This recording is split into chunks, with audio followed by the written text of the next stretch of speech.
John Mitra, who is a senior police officer, have been in the police cadre in Madhya Pradesh government, but have been on leave for last 3 years, doing extensive research on Maoist challenge.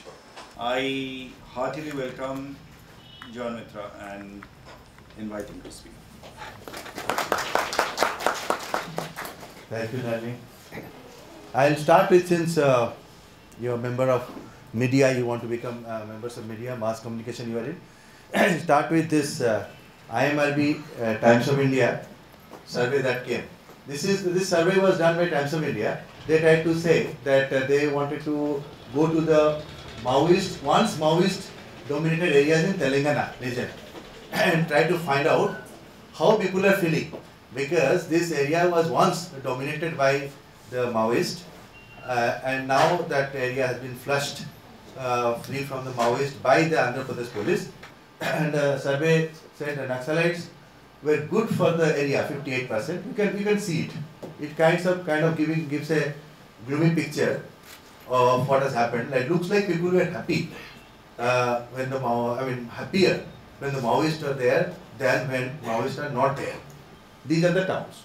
First thing that let me tell you, Maoist so far has never occupied or controlled any town in the country, whether it's Andhra Pradesh, Chhattisgarh or anywhere, no town. Maoist अभी भी जंगल और पहाड़ियों में कोई शहरी area को dominate नहीं करते.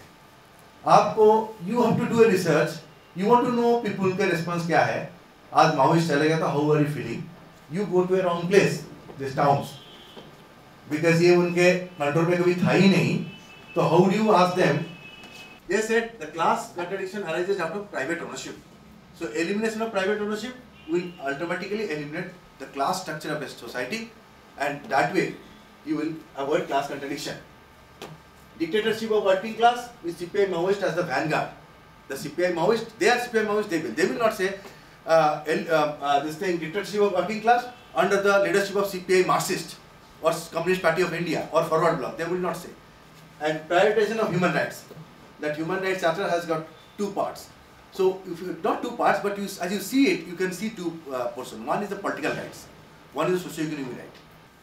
Now, establishment of a classless society, to each according to his or her need, and from each according to his or her capacity. Sounds very nice. It's a very good this thing, that each according to his this thing, what he can give, and each according to need. But individuals don't behave like this. So it's a kind of a faith. It's a faith in human beings that this is what will work out. We haven't seen it working out elsewhere. It didn't work out in other places. Otherwise, you won't have had that much of corruption in China or even USSR. In most of the communist countries, there's a lot of corruption. If the individuals behave like this, then there would have been no, automatically, there is a classless society. What are you accumulating wealth for? I mean, you don't accumulate for the children, because it's a classless society. There is no private property only. Why are you so corrupt? But they are. Why do they become? Because probably we don't follow this. Probably if you, even in a small class like this, even if we are so-called bourgeois, part of bourgeois democracy, liberal democracy, we are voting how corruption we are having, you try to do each according to his need, and no. Unless you give each according to his merit, the person doesn't want to give his best. I am saying that is part of their ideology, and they have to follow it. One thing that all of us must understand about Maoist is that this is the commonly misunderstood thing. Are the Maoists fighting for development of the tribal areas? A lot of us think that way. No, they are not fighting for it. Why I am saying that? Not because I am a government servant and I am against them and I want to basically run down them at any cost. It's not that. They cannot. On principle, they cannot, because of their whole philosophy, they cannot say that we are fighting for development of tribal areas. That means those who say, I have seen senior politicians speaking like that, and that I have talked to the Maoists that they have been very happy if we do this, do that, and develop that area, and they will not do anything. No, they cannot. It's a revolution not aimed at tribal areas. That means if you believe that tribal area development can say Maoists will be happy and they will give up their violent method, which means they will never think of having a revolution in Delhi or Kolkata or Mumbai. We are not like tribal areas. These places are pretty developed. Are they happy with this development? Which means they will not like to have a revolution in UK or USA or Germany. Do you think so? No. the Maoist or Marxist or the communist are looking at the entire capitalist world.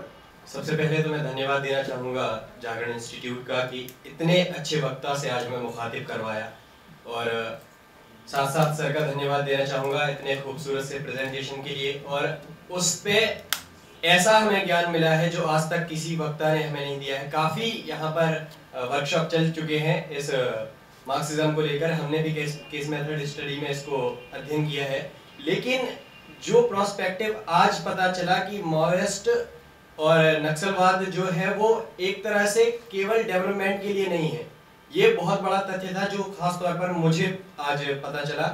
तो केवल Maoist के लिए एक शेर याद आ रहा है कि बिगड़ना भी हमारा कम न जानो, बिगड़ना भी हमारा कम न जानो, तुम्हें कितना संभलना पड़ रहा है।